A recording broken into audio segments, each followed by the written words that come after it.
জয় কৃষ্ণকালী মায়ের জয়, জয় সোনা মায়ের জয়, জয় মঙ্গলা মায়ের জয়। কি কিউট, কি কিউট বেবি। মা আদর করছে। এত কিউট বেবিকে আদর না করে পারা যায়?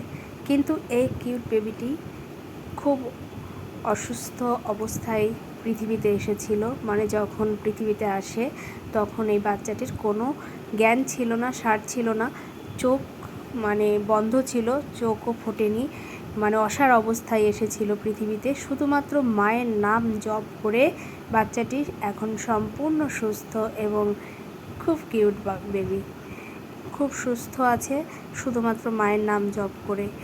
তাই আমি সবাইকে বলি, মায়ের নাম জপ করুন, ঘরে বসেই মায়ের নাম জপ করুন, তাতেই অনেক উপকার পাবেন। আজ বাচ্চাটি সম্পূর্ণ সুস্থ হয়ে মায়ের কাছে এসেছেন।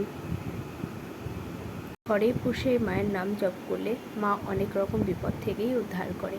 আর মায়ের স্থানে এলে তো আলাদা অনুভূতি, মায়ের অশেষ একটা আশীর্বাদ বর্ষিত হয়।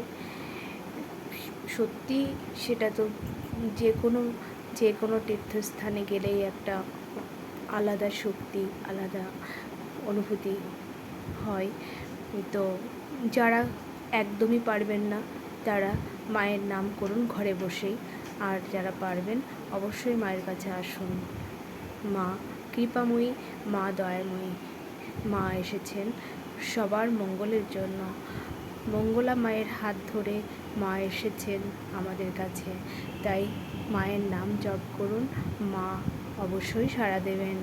মা সাড়া দেয় এবং দেবেন, কিন্তু খুব মন প্রাণ দিয়ে মায়ের নাম জপ করতে হবে, ভক্তি সহকারে মায়ের নাম জপ করতে হবে। আজ লাখো লাখো ভক্ত উপকৃত শুধুমাত্র মায়ের নাম জপ করে। তাই আপনিও মায়ের নাম জপ করুন, মা অবশ্যই সাড়া দেবেন।